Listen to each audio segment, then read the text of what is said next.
bandes de les més impressionants que he vist jo d'aquí, com Crisix o Blowfuse, ja no existeixen. I pensar que no les veuran. S'ha perdut això. O sigui, és una cosa que ho pensava i deia, hòstia, és molt fort. No s'ha aprofitat aquest talent tan bèstia, que han triomfat més a fora que aquí. De fet, mira, també parlàvem l'altre dia, que tu també estaves, parlàvem del Catalunya Triomfant, el Festival de Metall Català que han fet entre el Pau, el Jordi Mella, el Richard Royuela. Em sembla superbé que funcionés, però en certa manera al final se'ls han obert les portes a molts mitjans catalans precisament per això.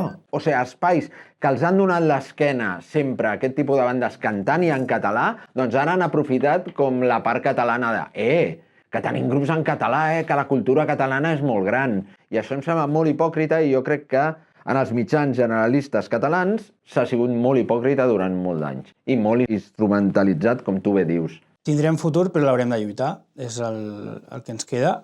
De tota manera, vull fer també una puntualització que en relació a això també, que nosaltres hem estat molt fotuts en un món alternatiu que moltes vegades hem pensat que era molt més gran del que era en realitat. Perquè tu quan comences a mirar tota l'escena d'Outline, l'escena de Becore, totes aquestes escenes que nosaltres vam estar molt ficats, en el fons no eren tan grans, eren relativament petites. El que passa és que movien a molta gent que tenia ganes de fer coses.